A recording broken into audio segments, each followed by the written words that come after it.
السلام علیکم ورحمۃ اللہ وبرکاتہ۔ اعوذ باللہ من الشیطان الرجیم، بسم اللہ الرحمن الرحیم۔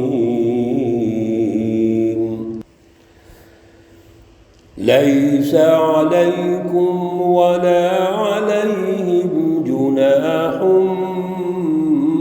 بعدهن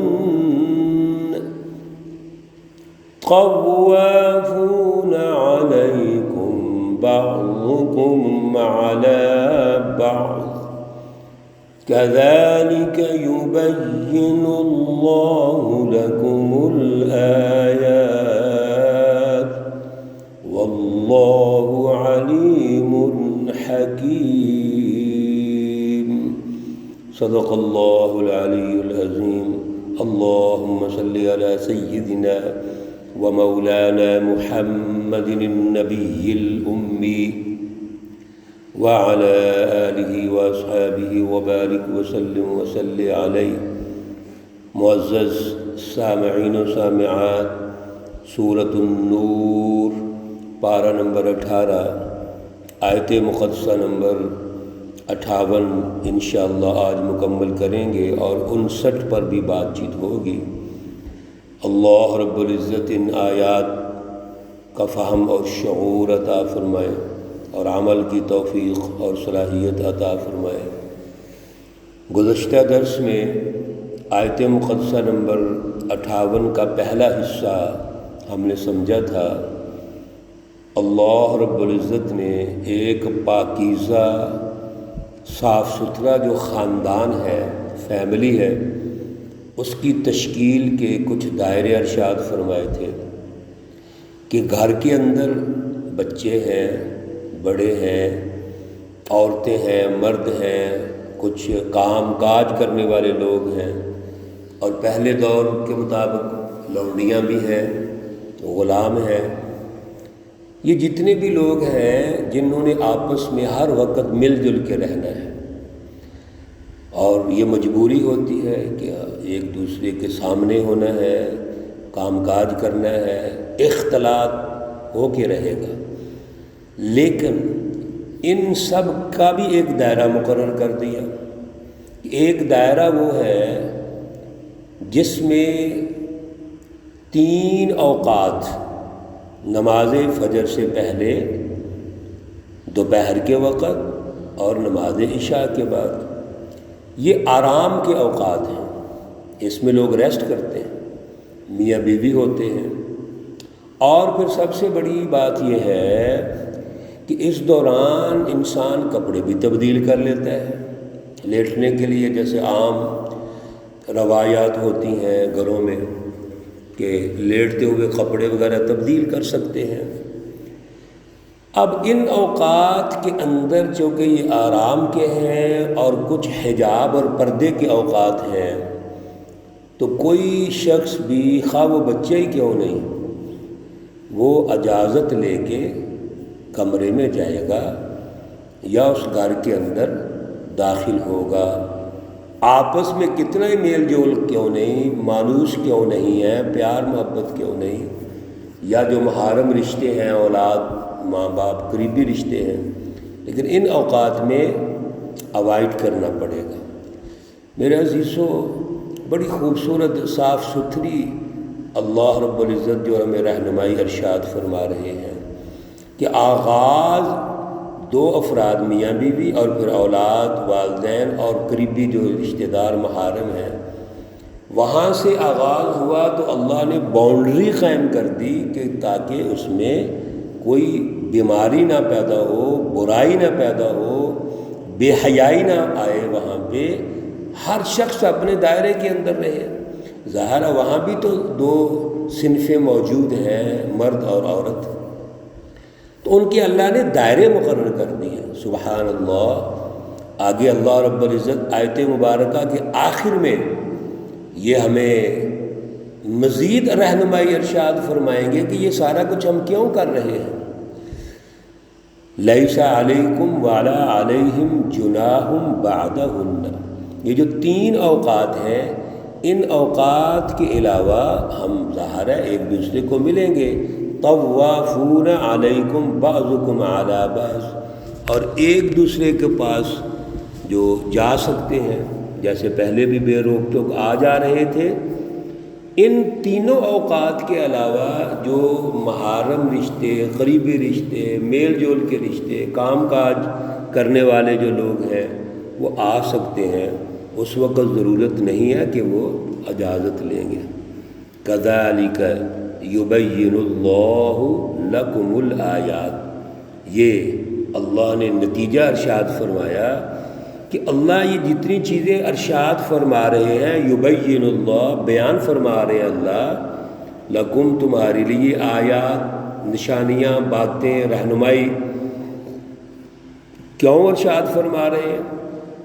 تاکہ ہم اس کے ذریعے سے جو قوانین اللہ نے طے کر دیے ہیں، باؤنڈریز بنا دی ہیں، ان پہ عمل کریں، اور عمل کر کے ایک صاف ستھرا ماحول اور معاشرہ تشکیل دیں۔ واللہ علیم حکیم، اور اللہ جاننے والے ہیں، یعنی سب کچھ جاننے والے ہیں، حکیم حکمت والے ہیں۔ اللہ یہ جو باؤنڈریز بناتے ہیں، قوانین تشکیل دیتے ہیں، یہ سب اللہ کے علم میں ہے۔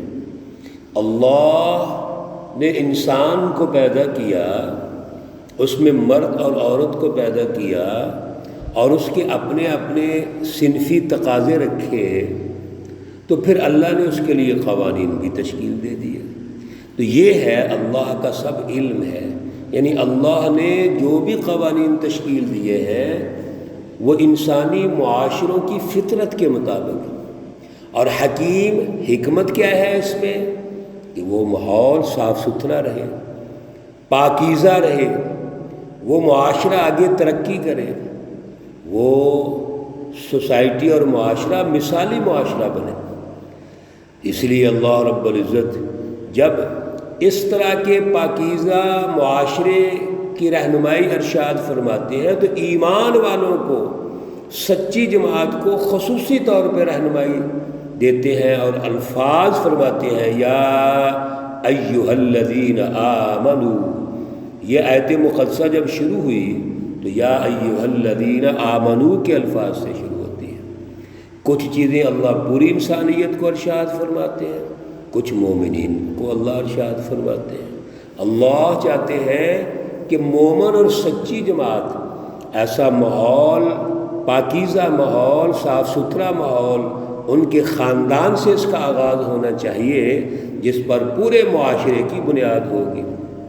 وَإِذَا بَلَغَ الْأَطْفَالُ مِنْكُمُ الْحُلُمَ، اور جب پہنچیں یہ بچے، لڑکے تم میں سے الحلم یعنی بلوغت کو، عقل کی حد کو پہنچ جائیں، بالغ ہو جائیں، فَلْيَسْتَأْذِنُوا، بس چاہیے کہ وہ بھی اجازت لیں، كَمَا اسْتَأْذَنَ الَّذِينَ مِن قَبْلِهِمْ، جیسا کہ جو پہلے جو لوگ ہیں وہ اجازت لیتے ہیں۔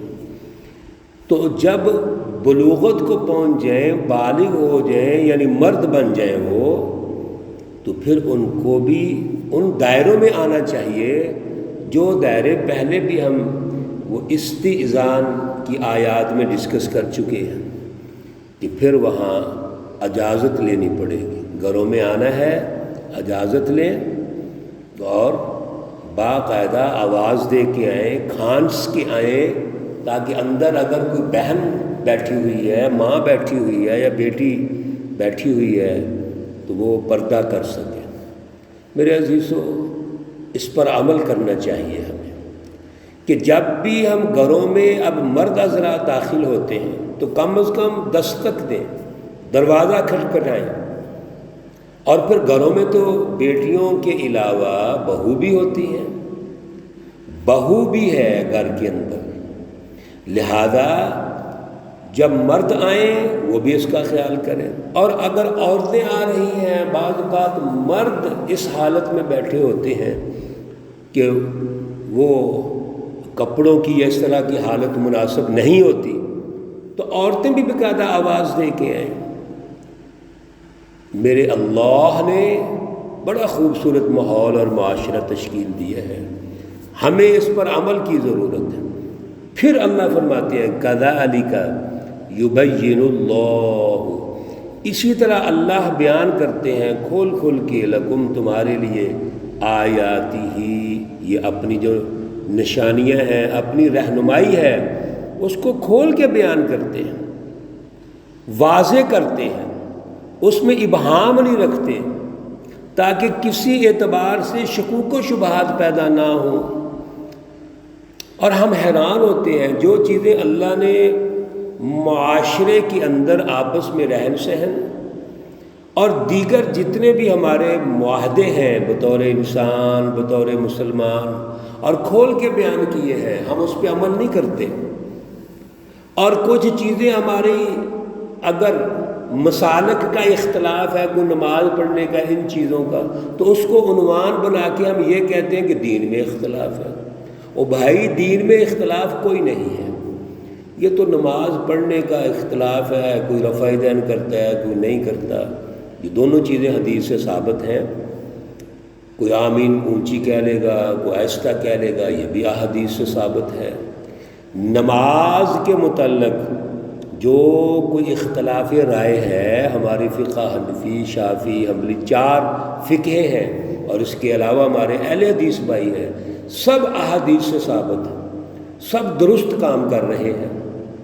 اور یہ اختلاف وہ اختلاف ہے ہی نہیں جو بنیادی عقائد کا کوئی اختلاف ہو، کوئی معاشرے کی تشکیل کا اختلاف ہو۔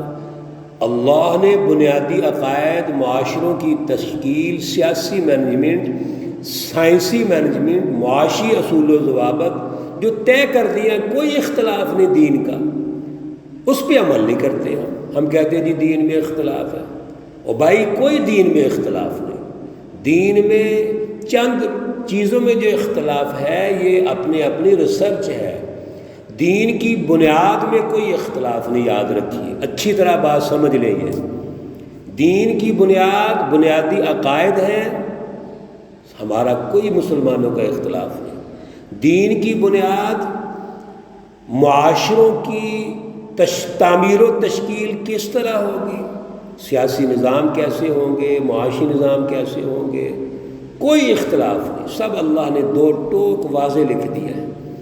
اور یہ جو گھروں میں اختلاط ہے، آنا جانا طے کر دیا اللہ نے، عمل کی ضرورت ہے۔ ہمارا معاشرہ چونکہ اسلام کے مطابق ہے ہی نہیں، ہمیں اختلاف نظر آتا ہے، اس لیے اللہ نے فرما دیا کذالک یبین اللہ، اللہ نے واضح کر دی ہیں، کھول کے بیان کر دی ہیں، لکم تمہارے لیے آیاتہ، اپنی نشانیاں، اپنی رہنمائی، واللہ علیم حکیم، اللہ سب کچھ جاننے والے ہیں، حکمت والے ہیں۔ میرے دوستو، عزیزو، بہنوں، بھائیوں، آج عمل کی ضرورت ہے۔ یہ دائرے سمجھو، ایک پاکیزہ خاندانوں کی بنیاد رکھو، بچوں کی تربیت کرو، آپ دیکھیں آگے پاکیزہ معاشرہ تشکیل پائے گا، اور وہ معاشرہ مثالی معاشرہ ہوگا جہاں اللہ کی تجلیات آئیں گی، رحمتیں آئیں گی، برکتیں نازل ہوں گی۔ اللہ رب العزت ہمیں عمل کی توفیق اور صلاحیت عطا فرمائے۔ ربنا اغفر لی ولوالدی وللمؤمنین یوم یقوم الحساب، والدین کے لیے دعا ہے، مومنین کے لیے دعا ہے۔ اللہ رب العزت تمام مرحومین و مرحومات کو جنت الفردوس میں اعلیٰ مقام عطا فرمائے۔ اللہ رب العزت تمام بیماروں کو شفائے کاملہ عاجلہ مستمرہ عطا فرمائے۔ ربنا تقبل منا انك انت السميع العليم وتب علينا انك انت التواب الرحيم، وصلى الله تعالى على النبي الأمي محمد وعلى آله وأصحابه أجمعين برحمتك يا أرحم الراحمين۔ السلام عليكم ورحمة الله وبركاته۔